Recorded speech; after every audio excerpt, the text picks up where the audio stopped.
Hey guys, welcome to part 9 of my Bullet 500 restoration.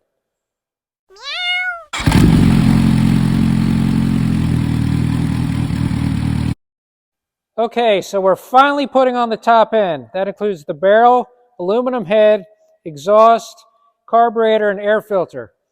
And at that point, it'll represent the final completion of the engine. And I'm confident with everything I've done. So this should start and run without issue when everything's wrapped up. So, but we'll see. That's always the most anxious part of this. But then part 10 will just be everything else. The fenders, the headlight, the cables, just all the odds and ends. And then at that point, we'll get this thing started and we'll run it, and I'll do a preliminary review, and then I'll do a full review of the bike afterwards. But let's not get ahead of ourselves. Let's get started.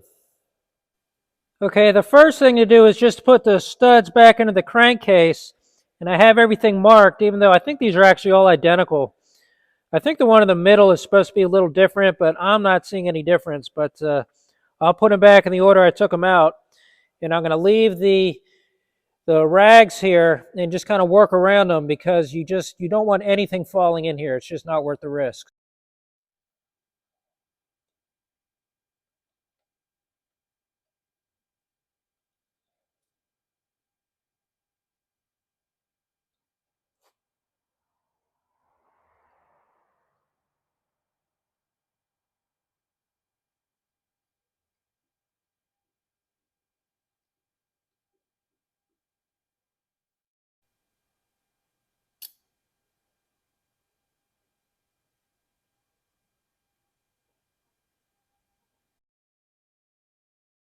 All right, all 5 are in, and they're tightened down, so I'm just going to take the tape off. But we're ready to put the barrel on. All right, it's a good idea to just put a little gasket sealant on both sides of the gasket before you put the barrel on.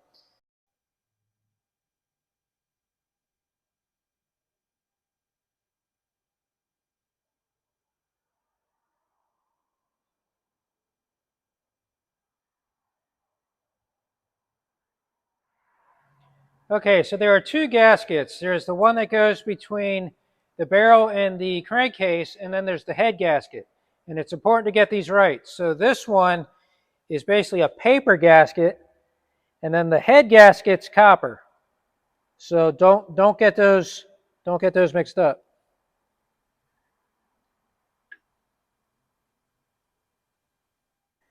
All right, so here's the barrel. It just has to go onto the crankcase.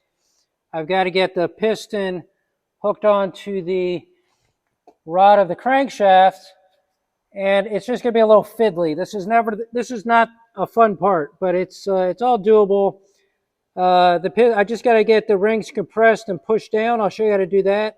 This actually came in the barrel, but I took it out because to make sure the rings were spaced properly, and they weren't. And I'll show you what I mean in a minute. So each ring has a bit of a gap, as you can see, and then when it compresses, they kind of compress together, but there's still kind of a gap there. And you don't want these to be lined up. And when I took these out, they were actually stacked. The gaps are all on top of each other, and you do not want that, because then oil can get through. So you basically want to make a triangle. So you want like first one there, second one there, and the third one there. So they're kind of equally spaced. So I've got everything spaced properly. What I'm going to do is compress these now and then push it down into the barrel.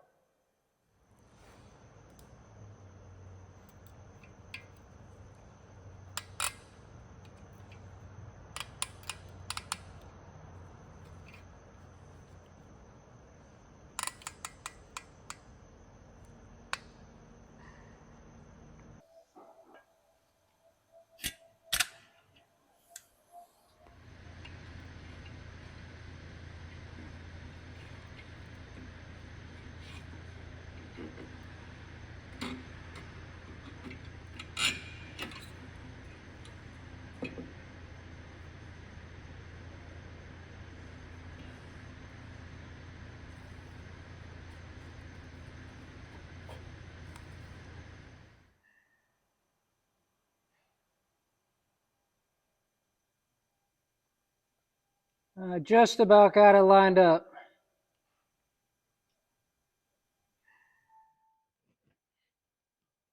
Why isn't this going in? There it goes. All right, so we're on there. I got the pin through the piston, the crankshaft rod.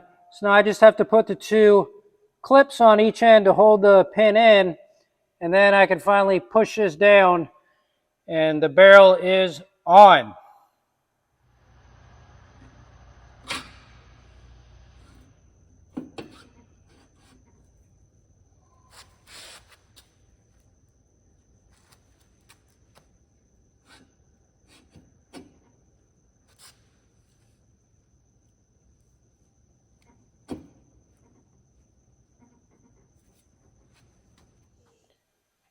All right, now the copper head gasket goes on, and it's got sealant on both sides.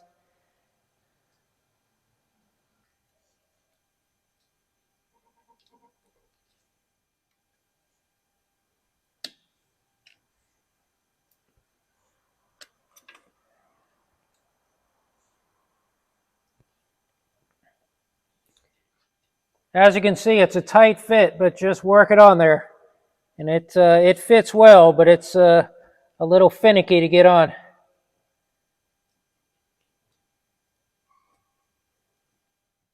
All right, now I just have to put the aluminum head on, just slots over those studs, and goes right on. And one thing to note, I'm missing a stud right there. I don't know what happened to it. I should have it, but I can't find it. It's just an M8 metric stud. So I'm going to put this on and just bolt it down, and then I'll just get this a little bit later. That's not a big deal, but I might even just get an M8 bolt if I could find one at the right length and just bolt it on without using a stud. I mean, it's same thing, but so yeah, you're supposed to have that. Again, I don't know what happened to it, but I'm just going to put this on, and then when I get it, it'll be easy. Just put that on afterwards.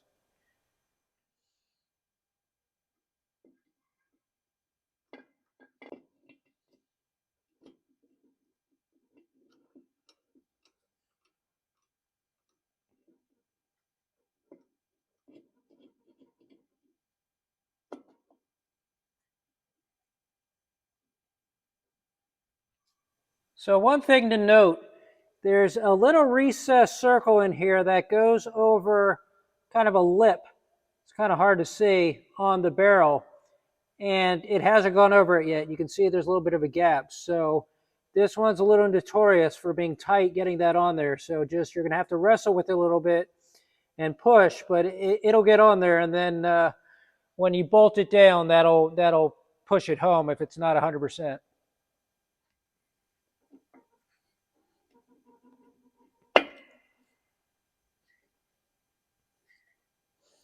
There, it just went home.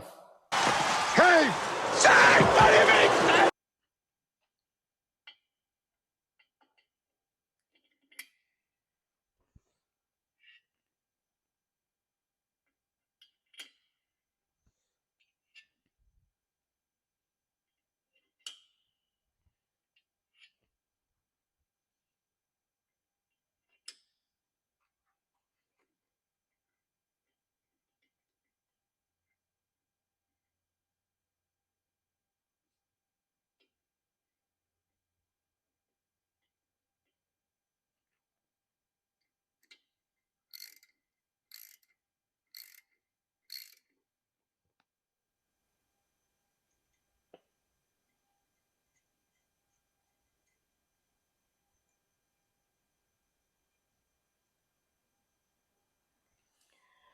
So this isn't going to cause any delays. As soon as I get the stud for this, I'll put it on. I could do that any time.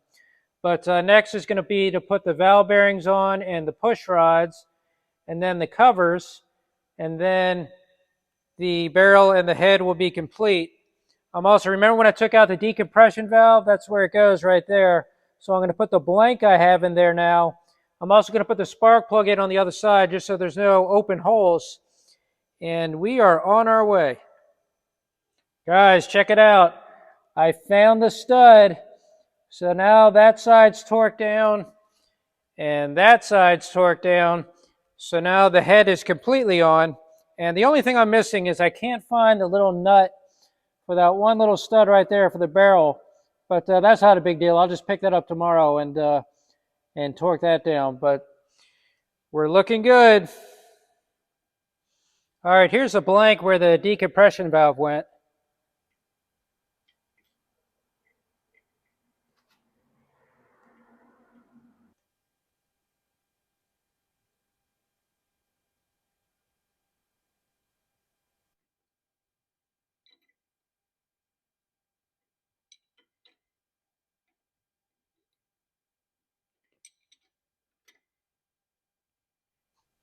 And my shiny new spark plug.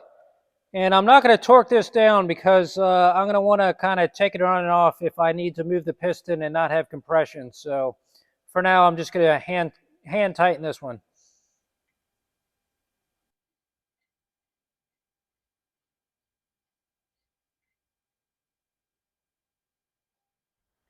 Here are the two valve bearings, and they're oriented in the right direction. I'll show you how to put them in a minute. And I just have the screws and washers laid out. These are the two push rods. Now you'll see one is just a little bit longer than the other. The longer one goes to the right on the exhaust side, shorter one goes to the left on the intake side. So the first thing I'm going to do is just put on the two gaskets on each side for the covers.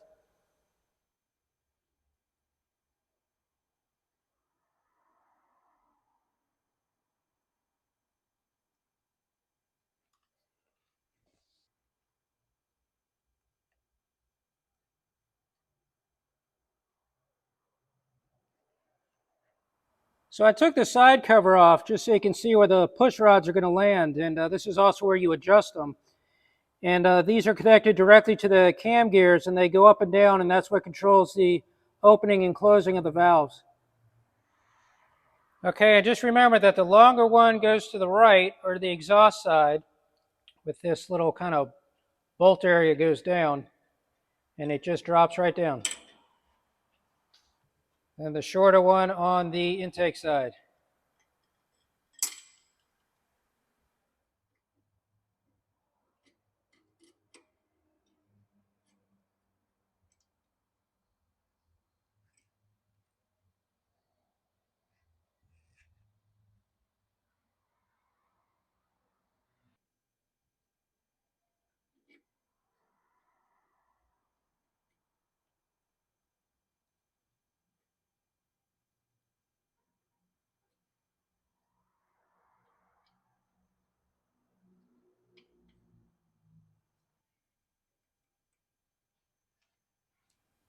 Okay, these go on exactly the same way I took them off. I'm not going to bore you with that. So you can just see there's 4 washers that go on, and then just screws go on top of that.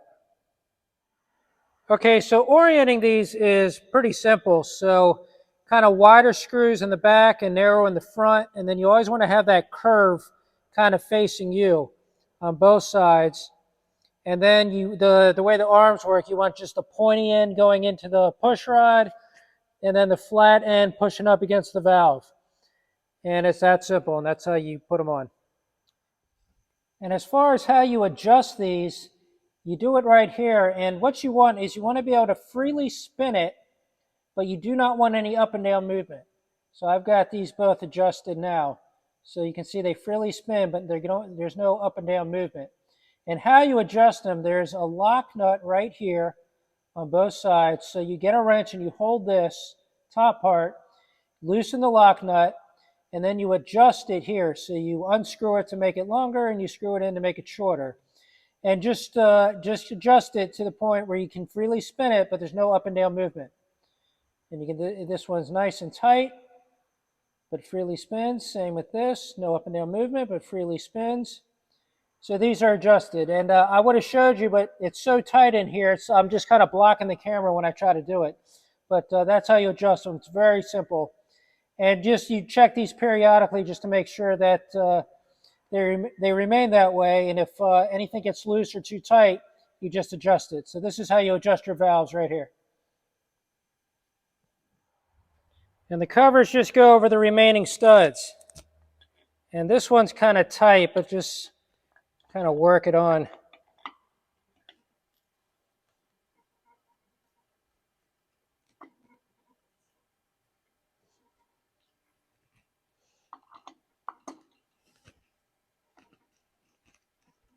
All right, sorry, I pushed it on off camera. I turned it off a second because it wasn't really lining up perfectly. But you got to wrestle it a little bit, and then it goes on. Now this is a brand new one. It's a brand new head, so it's a little tight, but it went on fine. But it takes a little wrestling to do it. Let's get the other one on.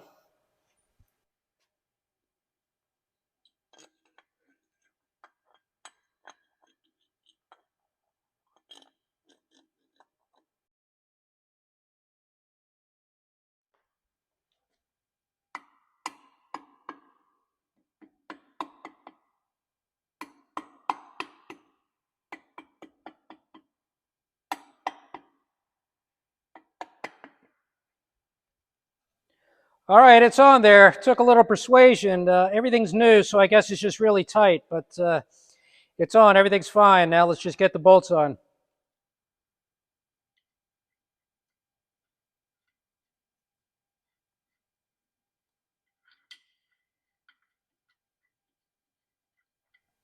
All right, so I bent this oil feeding straw as close as I could to the original that I pulled off, just so it should go on there relatively easily now. I'm going to have to bend it a little bit and just work it a little bit, particularly at the top, but it's close, so it should go on fairly easily.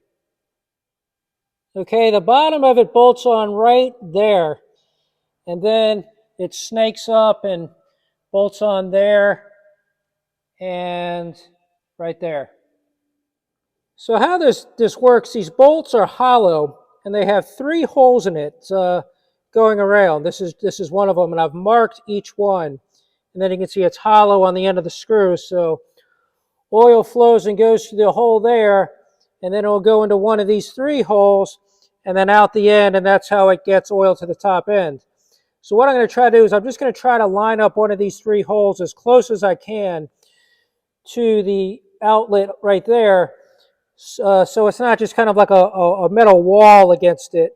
Even though oil should still flow, it's a little bit narrower than the opening here, so it shouldn't block it, but I still think it's best to have these holes lined up as closely as possible. And there's a copper washer on each side.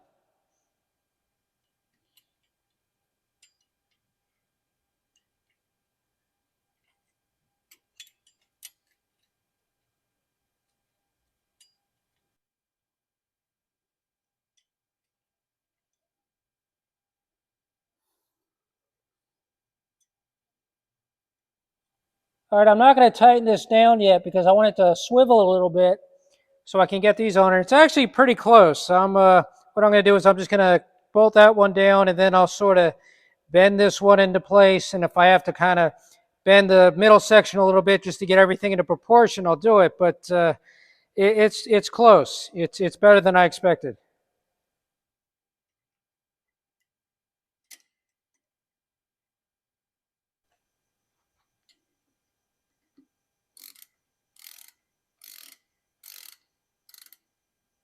I'm not going to tighten it down yet. And you can see my marks for when I do to try to get it to line up. Now I'm just going to try to kind of bend this in as close as I can. It's pretty close, but you can see that needs to turn a little bit. I'm just going to get a wrench and just turn that a little bit.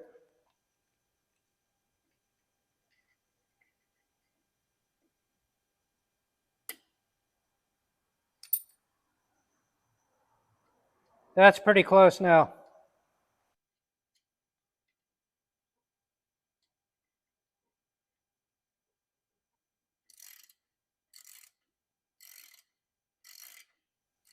It's lined up fairly well. It looks pretty good. So I'm going to go ahead and tighten everything down and just try to make sure those marks are lined up with the outlets so the oil flows as smoothly as possible.